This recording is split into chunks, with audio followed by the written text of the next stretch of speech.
Alrighty, good morning everyone. Apologies for our delay here. Thank you for joining us for our webcast on the top 5 financial mistakes CEOs make, led by one of CEO Coaching International strategic partners, Carson Wealth. Please note that all attendees are muted, so you are in chat only mode. As the discussion unfolds, feel free to submit your questions in the Q&A box. And now, it is with great pleasure to introduce and hand things over to one of CEO Coaching International's strategic partners, Paul West, Managing Partner at Carson Wealth.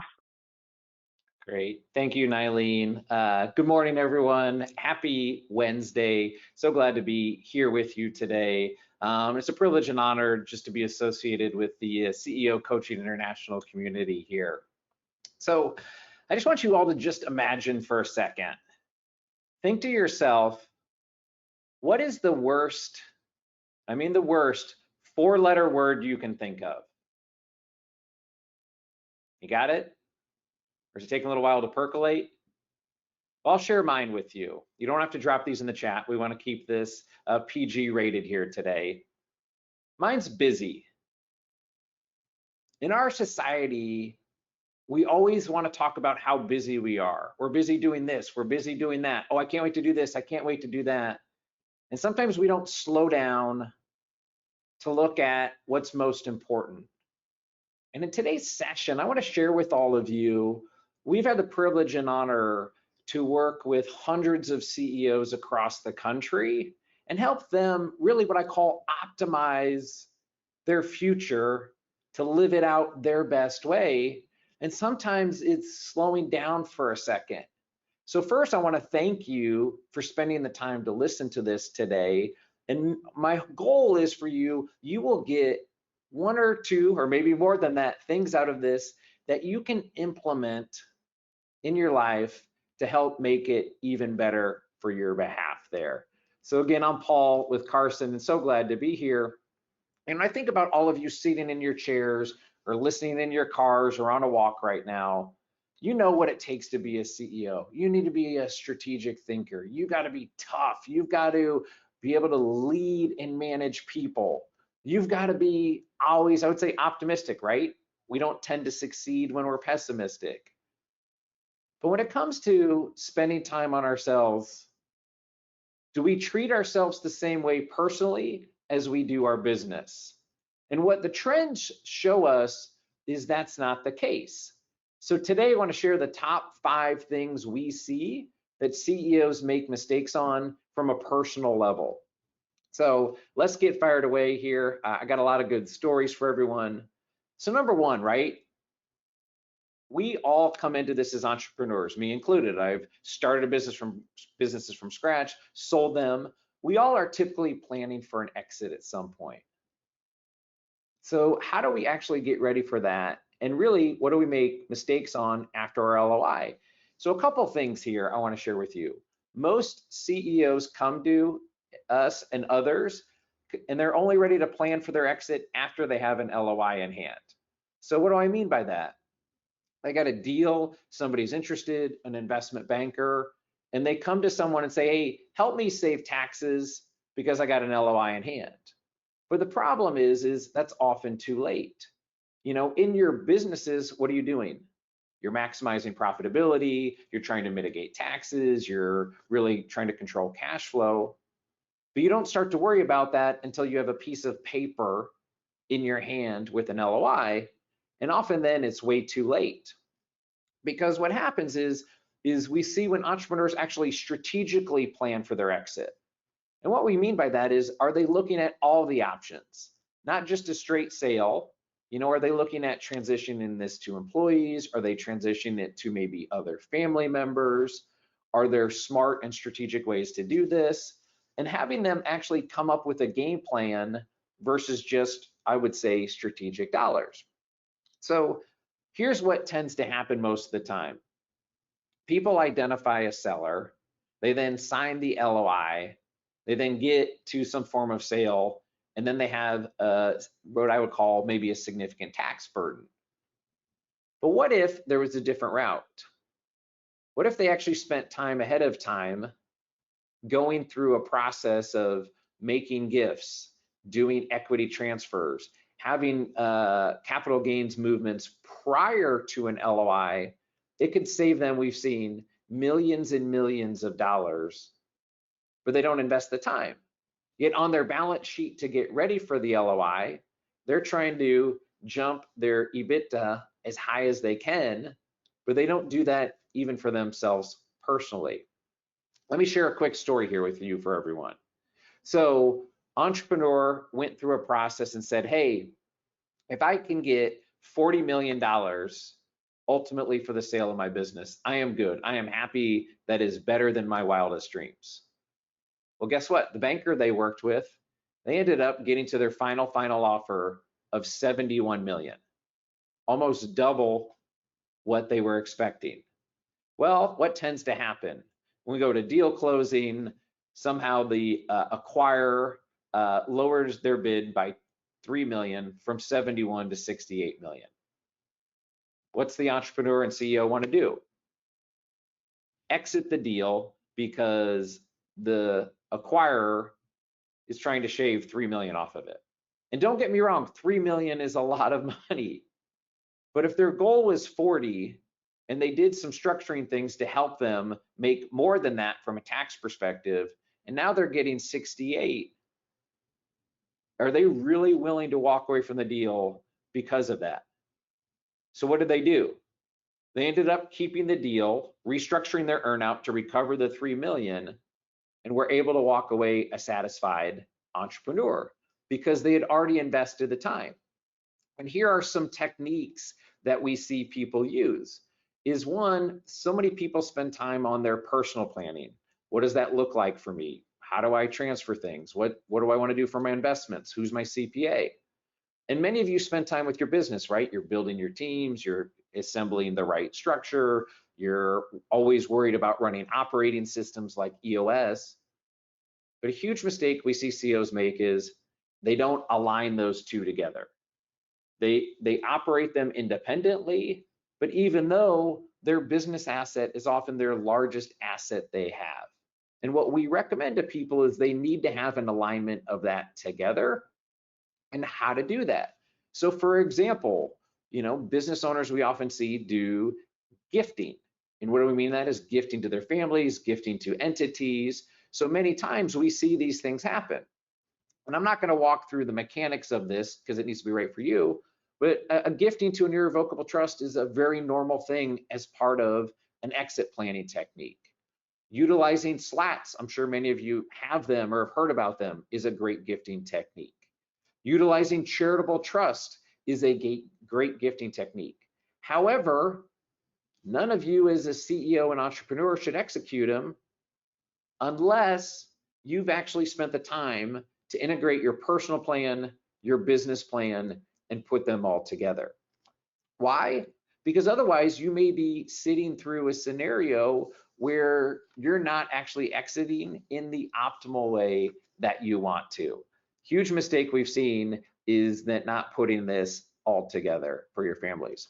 And what we find then is, right, many of you, of course, know the term, we sell, we keep a little bit of equity in the new co or the rollover company, and we call it second bite of the apple. We get so concerned as entrepreneurs about that second bite of the apple and what that value is going to be, but yet we leave so many chips on the table on consuming that first apple. So let's not get so worried about the second bite of the apple, but instead worry about the first bite, which is the integration of these things. And I can certainly share with you, you're going to feel much more confident when you get to the second bite of the apple. All right, so that's mistake number one, not integrating those. Mistake number two, and we see this all the time, is entrepreneurs pay themselves last, right? And I get it, right? When you're especially in startup phase, you're not in free cash flow stage, you want to have great people, you want to have them all there, but you also need to have some form of balance. And when I think about balance for everyone, I think about the struggle we have as entrepreneurs. Everything comes to us, all the decisions, all the calls, all the capital, the excitement of the new client, the fear of losing a big client. And what do? So when it comes to an entrepreneur's dilemma, which thing do we do next? And what we find is they tend on their to-do list. I don't know how many of you, right, what system you're using for to-do lists. I was actually just listening to some professors the other day, and they rank their tasks as the most important tasks versus the least important tasks. So how do you rank those most important ones? And what we see is the most important tasks from a personal perspective tend to get moved into the least important or never get completed there. So I think what was interesting when I was listening to these people, and it came from an MIT report, that people who don't get email notifications, right? So here's my phone, I've shut off notifications. If you don't get email notification on your phone, two things happen. One, in this study from MIT, they show greater productivity by not getting email notifications. Two, it lowers your cortisol, lowers your stress. So as an entrepreneur, I know you will always want to be notified and informed, but you also need to be focused. And part of being focused is, how are you going to pay yourself? So what does that look like, right? We want to be worried about our team. What's their salary? What's their bonus? What's maybe their incentive plan that go with it? But when it comes to you, how much time have you really spent on this? How much time have you spent with your CPA? I'm going to ask you this question. Is your CPA your tax strategist? Is your CPA your tax strategist? Do they spend continuous time with you? Or is it, hey, thank you very much, here's all my stuff, tell me what I owe, what are my quarterly estimates, and that's all it is. But for you, are you refining how much do you pay yourself from a salary perspective? How much should you pay yourself in a retirement plan? What type of retirement plan? Simple, a SEP, a 401k? Do we need a deferred comp plan in place? What's the best tax way to do that? For distributions, how much distribution should I take out of the business? What's the right dollar amount for me? And what we tend to see is people take out enough just so they can live their life.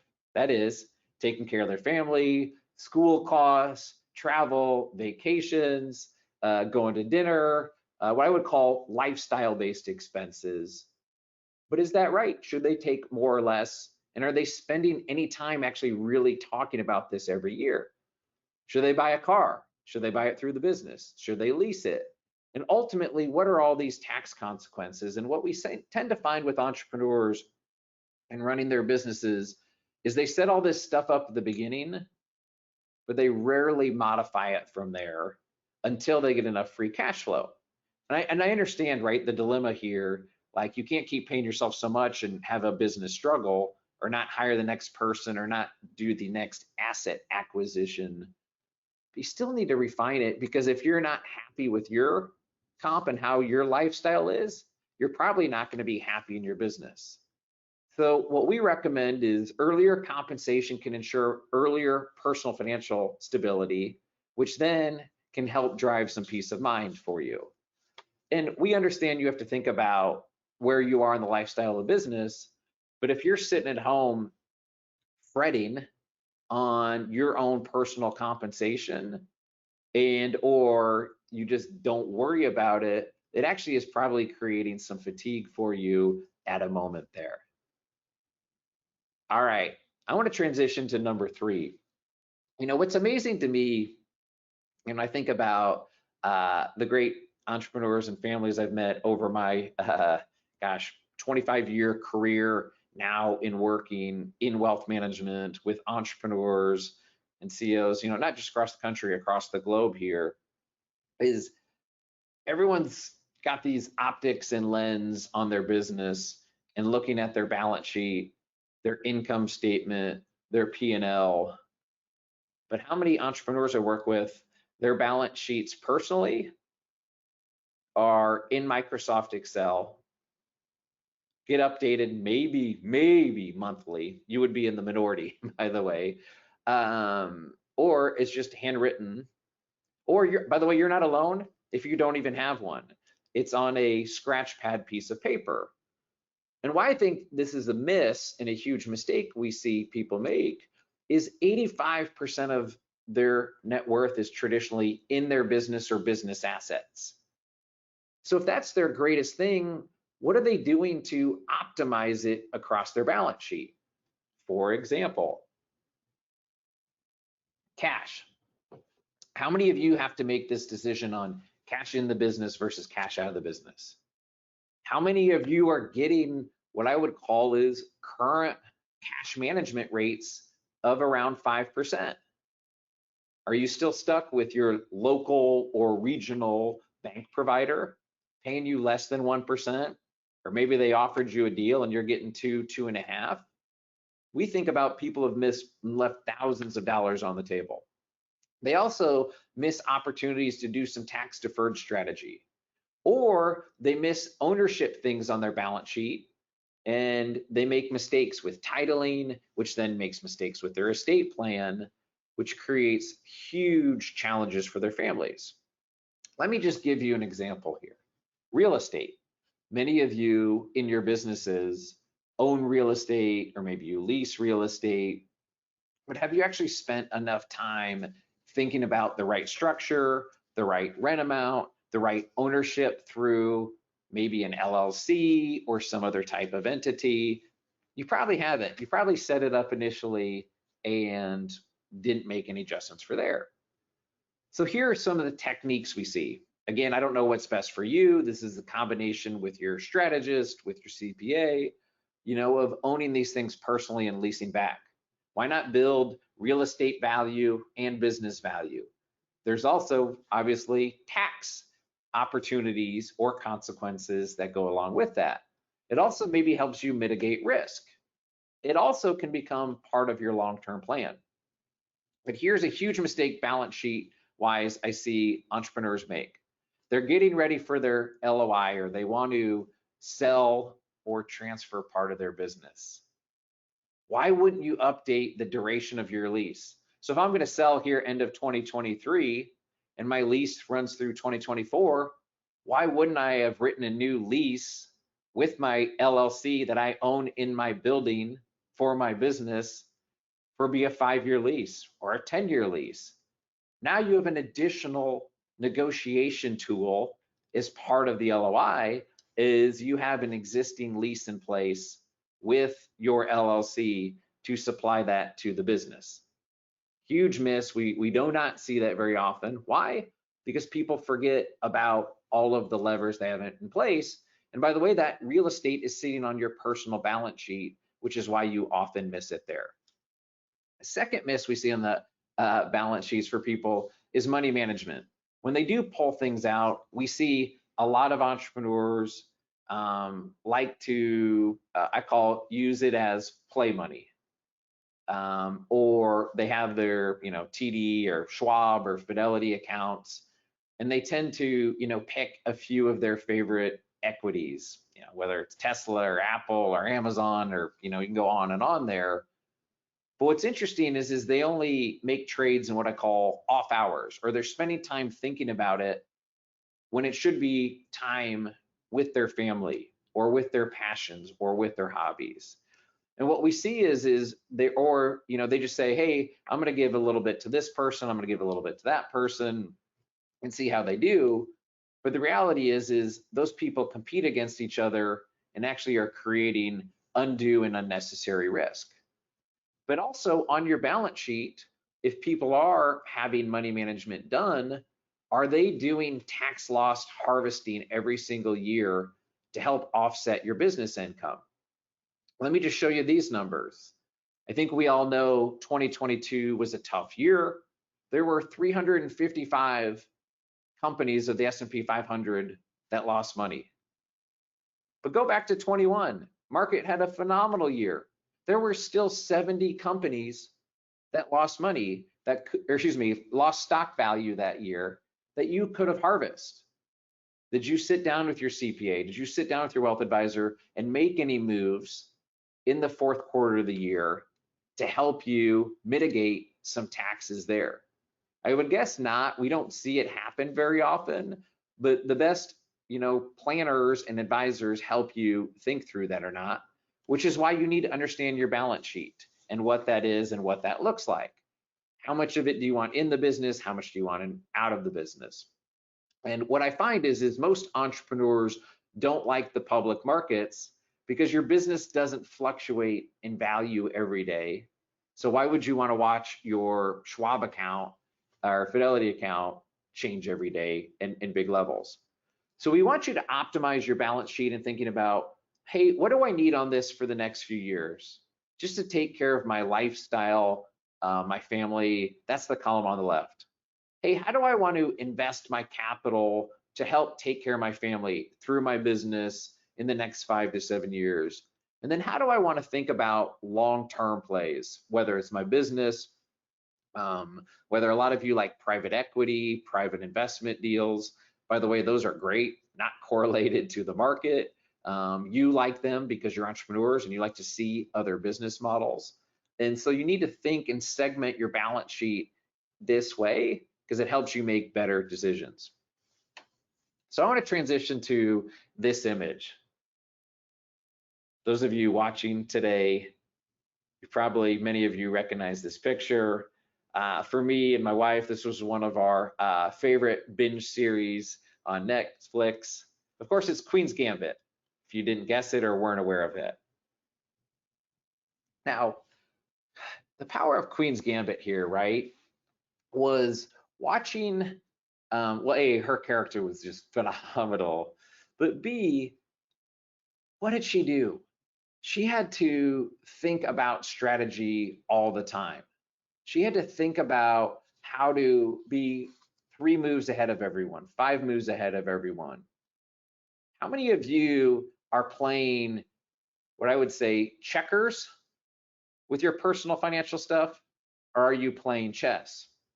And the way I want you to think about it, instead of just itemizing names and numbers on a balance sheet, is start to play chess with thinking through categories of what's in real estate, what do you own privately, what do you own from a liquid perspective, how important is giving to you or philanthropic. When I think about family, what's the family structure, family investments, family insurance, what's the optimal amount? And how are you thinking strategically across all of those? Hey, I'm going to sell my business. Do I want to buy more? Do I want to put it in real estate? Do I want to move it into an opportunity zone? Do I want to transfer it into a family trust? Who's helping you think through all that? So mistake you got to fix is have somebody on your team who's your lead strategist, whether it's a multifamily office, a private client division, someone who's got the optics and lens to think about tax, investments, legal, infrastructure, philanthropy, and those things. So let's transition next into mistake number 4. I see this all the time with CEOs and entrepreneurs across the globe. They tend to have drawers like this at home, or maybe their drawers or safes look like this. They tend to have a location where them, their partner, their spouse tend to store things. I live in the Midwest, so maybe it's our basement. If you don't have basements, there's some location. You maybe have a fireproof safe, but we tend to just to put documents somewhere, or we tend to put them in our Gmail folders or wherever else that may be. But is that really the best thing to do? And what we find is most entrepreneurs actually have a personal junk drawer. They just slide everything from their CPA, everything from their attorney. They may have, subfolders that say those things, but at the end of the day, just imagine you're not here right now.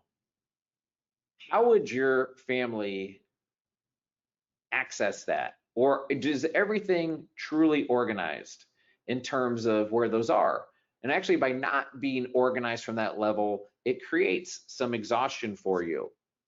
I want to share one of my favorite books. I think it's been shared before in the CEO coaching community, Who Not How.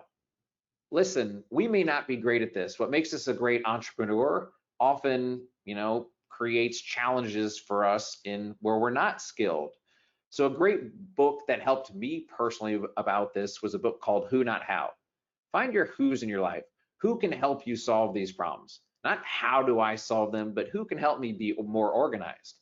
Who can help me put together conversations with all of my people? Example, if you're fatigued, talking to your CPA or talking to your investment person, or you just don't have time to give them, find someone who can help communicate that, be a strategist, or at minimum, find someone, a personal bookkeeper, someone, or a personal assistant who can just itemize all your stuff in one category, in a digital vault. I mean, it's still amazing to me how many families we work with don't have a digital vault. And again, your Gmail folder is traditionally not your digital vault. If it is, who else can access it? Can your spouse? Can your partner? Can your kids? Can your grandkids?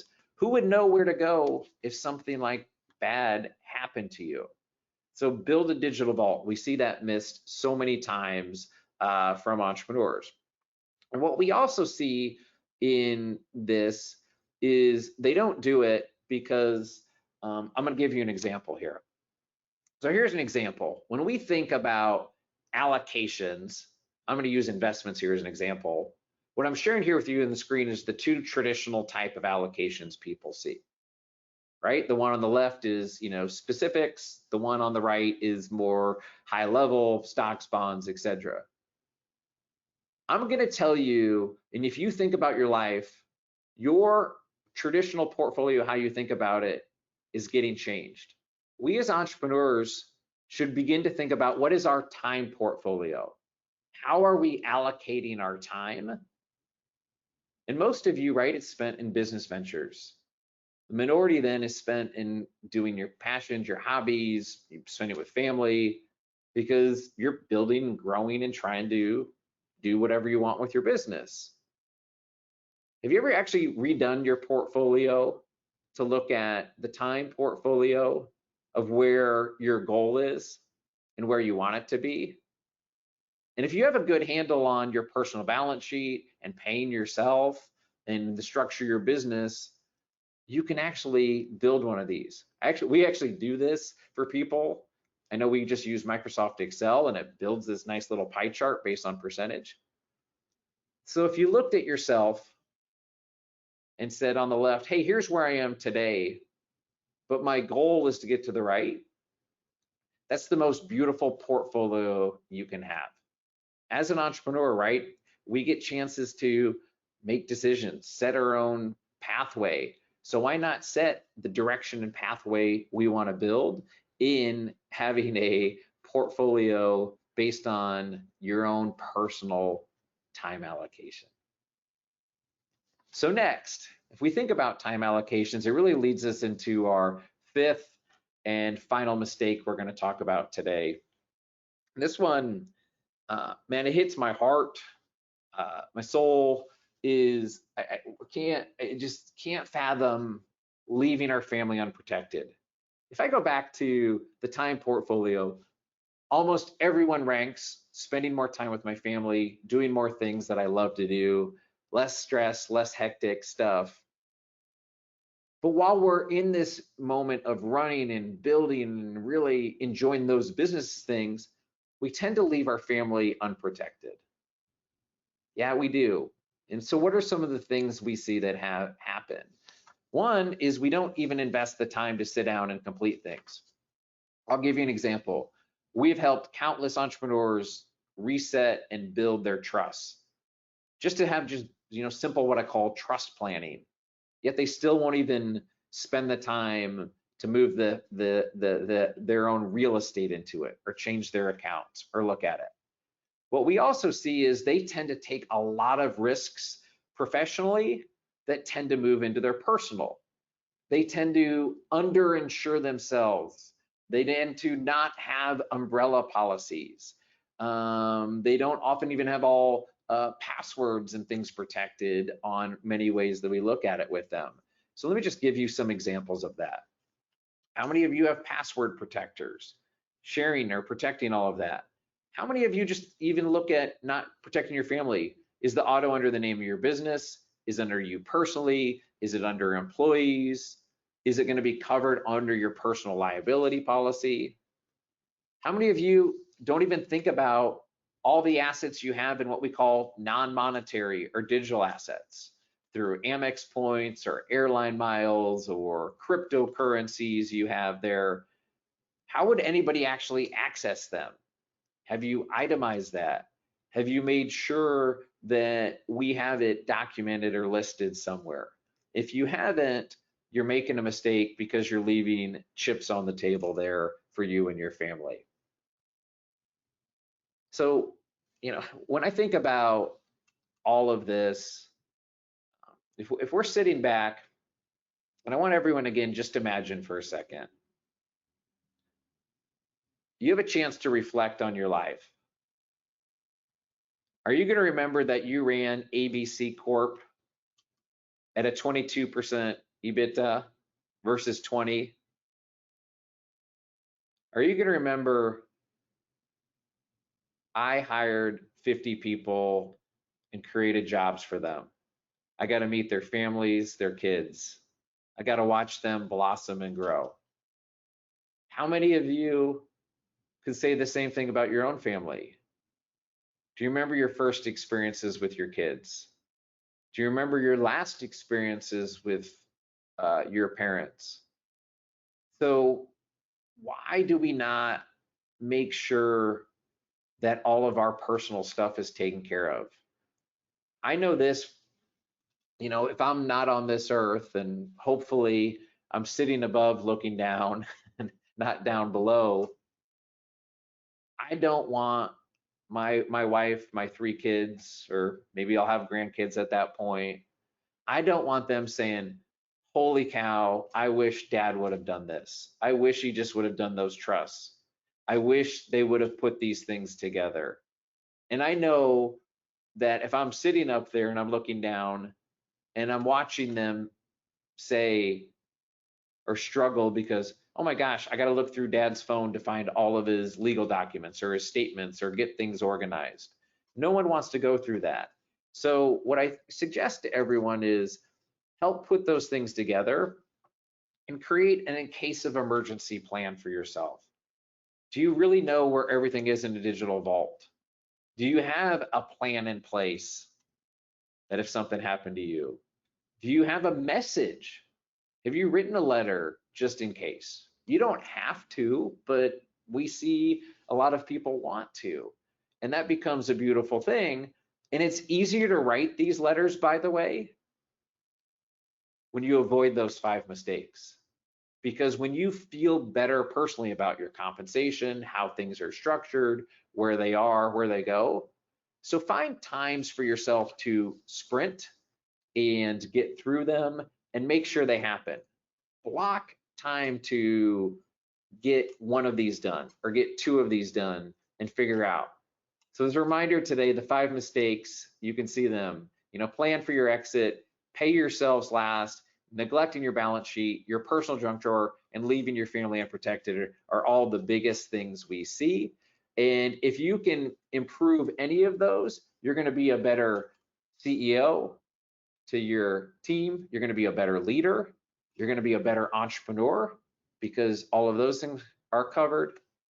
Better yet, you're probably going to be a better partner, spouse, father, mother, sister, brother to everyone else, because those worries are off your plate and you've helped yourself become more successful.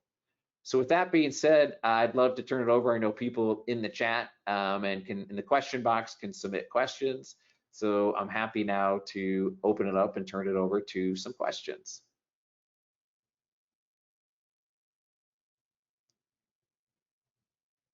All right, I see a few coming in here. So Nylene's being great and sending those over to me here. So I'll just read the first one. Where does the effective CEO delegate, and what things are an absolute must own for the CEO? So I would answer that things we see the CEO delegate is a couple things. One, just hiring key professionals, their CPA, their attorney, their insurance, their money manager, all of those things. What they need to own is having an accountability meeting. That is, how's everything doing? What does it look like? And am I improving every year? And am I making strides forward? So that is what I would certainly share with you. All right, next question here. What's the best personal balance sheet software? So this is really, I would say your own preference here. We certainly hear of Personal Capital, Mint, a lot of multifamily offices use their own capital. We certainly hear a lot about Adapar and other solutions. I would tell you the best software is the one you're going to use, the one that you're going to actually take advantage of and look at. All right, our next question. What's the best way to use personal or business cash and invest it? So, this is a great one. First, let's make sure you're optimizing how much you're getting paid. That is right. I still see today millions of dollars sitting in business accounts earning 1 or 2%. It really comes down to duration. And what I mean by that is, when are you going to need the capital? Do you have an acquisition coming up? Do you want to be super conservative and safe? So my recommendation is if you think you're going to need this capital within the next 18 months, then keep it conservative, keep it in money markets or treasuries, something that's going to pay you around that 5% right now, but you have the flexibility if you needed it in the next 30 days that you could pull that out at any point in time there. All right, seeing if there's any other questions here. Let's look.